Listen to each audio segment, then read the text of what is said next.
Shalom.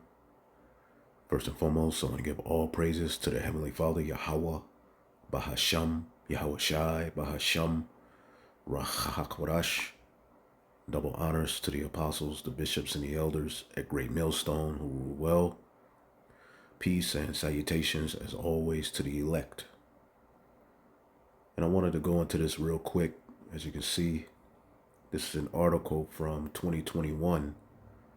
But if you look at the title, all right, how Ronald Reagan's wife, Nancy, let her astrologer control the presidency. All right. And right off the bat, those of you who are in the know exactly where we're going to go with this.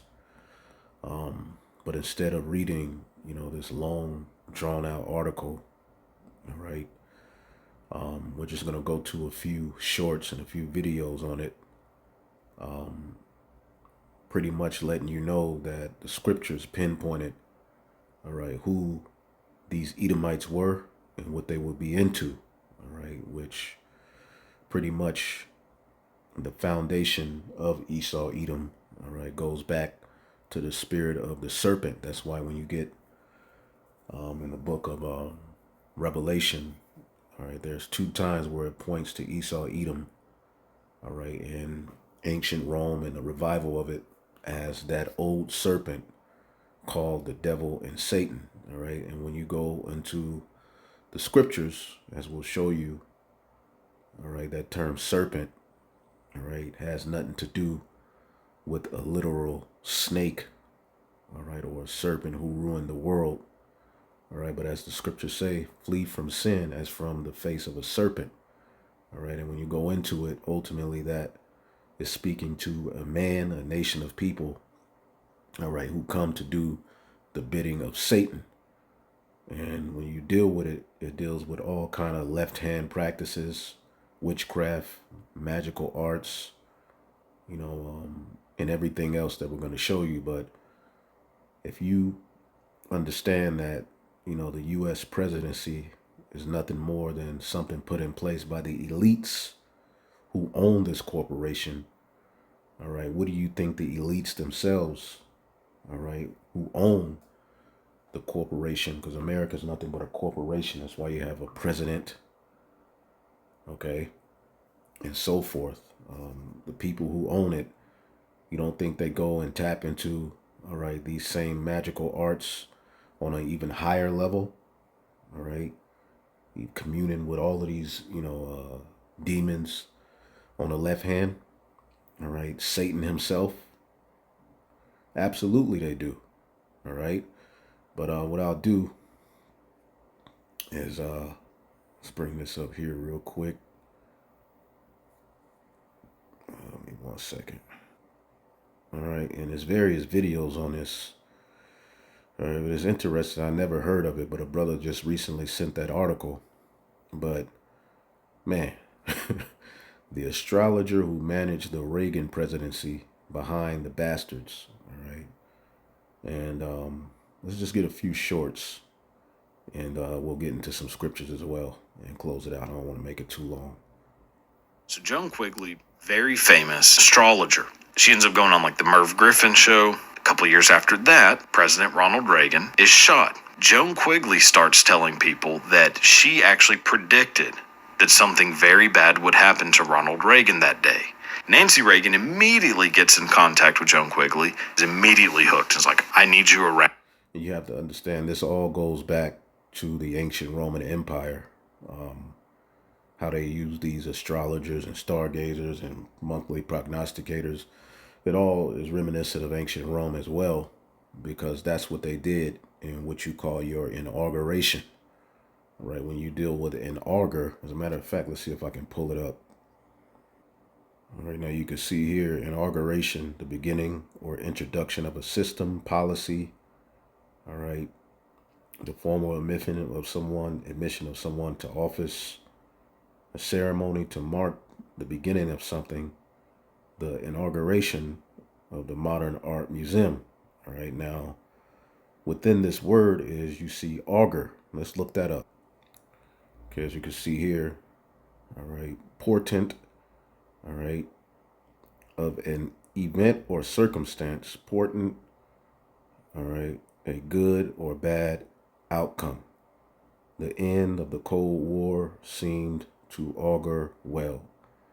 In ancient Rome, a religious official who observed natural signs, especially the behavior of birds, all right, and interpreting interpreting these as an indication of divine approval or disapproval, all right, of a proposed action. All right. So when you deal with augur or an auguration, understand that it deals with, fortune telling, all right, or to foretell on the left hand side. All right, to serve as an omen or promise of foreshadow, betoken, all right, and so forth. Okay. Probably be good to go to the etymology online as well. All right. Boom. Ancient Romans. So this is why you have an inauguration here today. All right. Now they try to hide it, by swearing in on the Bible, which that's all a form of witchcraft to deceive the people. Okay. But each and every one of these presidents who get in office, all right, they sign into play anti-Messiah, okay, policies. They don't deal with the scriptures. Even this guy Trump, okay, he's being proposed as the savior, okay, but he himself is plugged in, okay. He himself is a pawn in a whole grand scheme of things, and they used, all right, this bipartisan system, the left and the right, all right, to make you believe you have a sense of freedom or choice.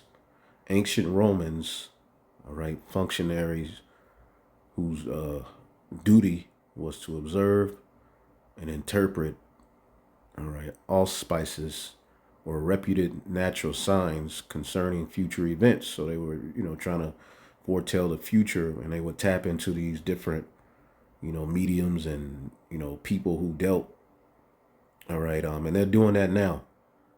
All right, that's a big part of what we see going on with CERN and NASA and all of that. Okay, but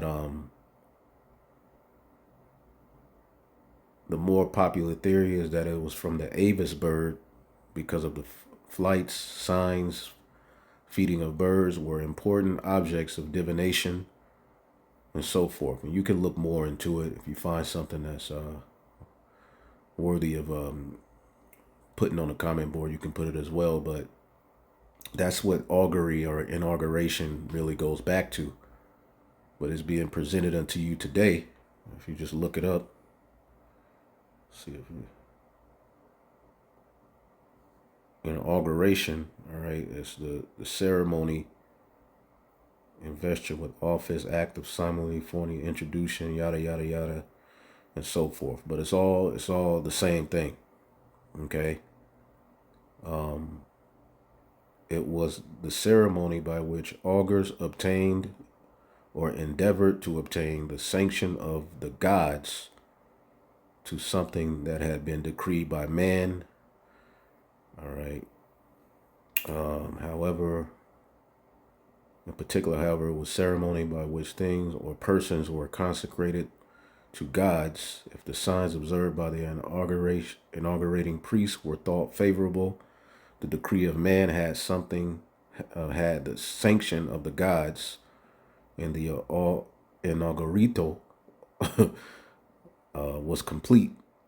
Yada yada yada. You can look it up though. All right, now let's go back and look at some of these shorts. So Joan Quigley, very famous astrologer. She ends up going on like the Merv Griffin show. A couple years after that, President Ronald Reagan is shot. Joan Quigley starts telling people that she actually predicted that something very bad would happen to Ronald Reagan that day. Nancy Reagan immediately gets in contact with Joan Quigley, is immediately hooked, and is like, I need you around. Joan Quigley was then secretly hired by Nancy Reagan to be her personal confidant / astrologer. She was being paid $3,000 a month. Old Ronnie starts going to her for advice as well. I mean, he was having her assist with trade negotiations. It even got to the point to where the president's chief of staff had a calendar that was color-coded based on Joan Quigley's good days and bad days. That same chief of staff later said Joan Quigley had more power than any other single member of his cabinet. So Joan Quigley... You know, a first lady was a huge astrologist. Who? What first lady? Like, I'm sure. basically in constant- Probably one of the worst. Nancy Reagan. Nancy Reagan. Nancy Reagan was a Oh, huge the throat coat. Didn't they have like There an you go. astrologist on staff? Yeah. Yeah. That's all right. She was a big like Ouija board person or some shit like that. Really? Or like mediums and all. Did you know that Ronald Reagan used astrology for presidential decisions? Reagan had a secret astrologer named Joanne Quigley, who advised him on important decisions, from scheduling events to making choices on foreign policy. Yes, that's right. The 40th President of the United States relied on stars for guidance. Quigley provided Reagan with daily horoscopes and made recommendations based on astrological events. It's said she played a significant role in Reagan's successful re-election campaign, as well as in key decisions regarding the arms race in the Cold War. In fact, many credit Quigley's astrological advice for helping Reagan navigate some of the most challenging times in his presidency. But Reagan wasn't the only one in the White House who believed in the power of astrology. His wife, Nancy Reagan, was also a firm believer and credited Quigley's advice for... And these ain't the only two. All of them are into this. All right. And it goes deeper than just, this little, white lady, sitting there. No, they go very, very deep with this. Again, when we get the scriptures, let's get the book of Ephesians, the 6th chapter. Oh, boy. Ephesians, the 6th chapter, around the 10th verse. All right. Finally, my brethren, be strong in the Lord and the power of his might. Put on the full armor, the whole armor of the Most High, that ye may be able to withstand the wiles of the devil. All right. And it's only going to get tighter. All right. As people are getting ready to get more and more satanic, dark. It's just going, they're opening up these portals. The food's all jacked up. You don't know what's in the air. This is just a dark time. Okay? Look at the people in Israel. You got people openly just eating scrimps and, just pig. The pig with the heads, the apple in the mouth, they are going left. You got Jake talking about, all right, there's nothing wrong with being a sodomite. These are dark forces that have, that are in this earth, man. Some of them paid off, but really it's just a spirit on people. It says, for we wrestle not, all right, and outside of Israel, look at the world, okay? We don't even have to get into it. We wrestle not against flesh and blood, but against principalities, against powers, okay? Against the rulers of the darkness of this world, against spiritual wickedness in high places, okay? Evil spirits. When you look this up in the NLT, it says, for we wrestle not, for we are not fighting against flesh and blood. All right. Enemies, but against evil rulers and authorities of the unseen world, against mighty powers of this dark world, and against evil spirits in heavenly places. See, and when you understand it, 2 Thessalonians lets you know that there will be a group of people, a man of sin. 2 Thessalonians 2 and 8. And then shall that wicked be revealed, whom the Lord shall consume with the spirit of his mouth, and shall destroy with the brightness of his coming. Even him whose coming is after the working of Satan, with all power and signs and lying wonders. All right. 9 in the NLT says, this man, this nation of people, will come to do the work of Satan with counterfeit power, signs, and miracles. You see, and that's these people who are in rulership. Even the lower level ones, like presidents and their wives, they're all into all kind of, and a lot of those wives are complete. Some of them are men. A lot of them are, temple harlots. It's a lot of wickedness that goes on with the rulers of this world, man. All right. The scriptures tell you that the government of a righteous man is well ordered. This government is out of order. Every day we look up, there's some new scandal, some new perversion coming out. Everywhere you look, children are being, they're just molested and just taken advantage of. It's just complete nastiness. But this is the type of stuff that they're into. And when you look at this event coming up on April the 8th, dealing with this so-called eclipse, NASA, it says here, name for a serpent deity, NASA's APEP mission is set to fire rockets at the eclipse. Now CERN is, talking about, shooting out particles and, who knows what the hell that they're doing. All right. But notice that it's all of these left-handed gods involved. What are they doing? All right. Again, it says here, let's see here. Let's just get to the point. All right. But that won't stop world scientists from firing a trio of missiles at an upcoming solar eclipse on April 8th, which who knows what they, could be doing. All right. But hey, we know nothing but wickedness is involved, man. Okay. It says it isn't quite as wacky as it might sound, and there are some interesting scientific reasons for shooting missiles at the eclipse. The mission is known as APEP, all right, short for atmospheric, all right, perturbations around the eclipse path, named for the Egyptian serpent deity and nemesis of the sun god Ra. All right. So again, this is all associated, all right, with what? Left-hand gods and goddesses. And when you look at this god Apep, it deals with chaos, all right? You can look it up, all right? Apep, the Egyptian god, all right, is the god of chaos. So what are they ushering in is what? Chaos, all right? Clearly, everything we look at that's going on in the earth is pointing towards chaos, okay? And I mean, you can look more into it. We've done videos on it. I don't want to get too deep into it, but this all goes into what we know about these devils. All right, let's go back.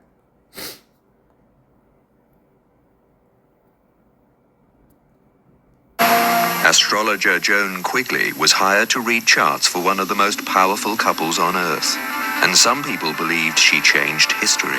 I timed all the press conferences. I timed most of the speeches. I timed when he would take Air Force One, when he would take off, and when he would land. It was Nancy Reagan who sought out Joan Quigley's advice after her husband was elected in 1980. The year itself was reason enough for the couple to seek outside help. Every president elected in a 0 year has died during his term in office. The so-called 0-year curse has affected U.S. presidents since the assassination of William Henry Harrison in 1840. Astrologers note an unusual conjunction between the planets of Jupiter and Saturn that returns every 20 years. The list of presidents who have died in office seems to mysteriously confirm the presence of a curse. Lincoln won his election in 1860 and served just 3 more years. President Garfield won his election in 1880. All right, and you could look up more on it, but let's get the scripture as well in Isaiah the 47th chapter and close it out. All right, let's start here in verse 1, Isaiah 47:1. It says, "Come down and sit in the dust, O virgin daughter of Babylon. Sit on the ground, there is no throne, O daughter of the Chaldeans. For thou shalt no more be called tender and delicate." See? And that's ultimately where we are. America, which is, all right, the virgin daughter of Babylon, all right, is sitting in the dust, all right, sitting in confusion through. All right, and they are the daughter of the Chaldeans. Now, when you go to who the Chaldeans were, okay, They're called the daughter of the Chaldeans. The Chaldeans, all right, it says Ka Sha Da Ya Ma. Those considered the wisest in the land of the ancient Neo-Babylonian Empire. Okay? The excuse me, the Magi's of the ancient Neo-Babylonian Empire. All right, all you have to do is just look up the Magi's. All right, they were the wisest of the land, the witches and warlocks of that kingdom. All right, and again, these people here, America, all right, patting themselves after the same magic. All right, and they're called the daughter of the Chaldeans, daughter of Babylon. You go to, I believe, Lamentations 4, daughter of Edom. Okay, it all points to this place here, America. All right. It says, take the millstones and grind meal, uncover thy locks, make bare thy leg, uncover the thigh, pass over the rivers. Thy nakedness shall be uncovered, yea, thy shame shall be seen. I will take vengeance, and I will not meet thee as a man. And this is what's coming. This is what they're preparing for, to fight against the Lord, outlaw righteousness before that, implement their chip. All right, this is what's going on now. As you keep going, verse 6, jump to the point after this. It says, I was wroth with my people. I have polluted mine inheritance and have given them into thine hands. And thou didst show them no mercy, and upon the ancient hast thou verily, all right, laid thy yoke. On the elderly, you even kicked the elderly's ass. You know, big mama, all right, a granddad, you would rape, rob, destroy the elderly of our people, man.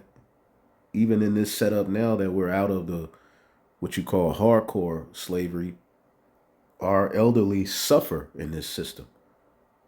Okay?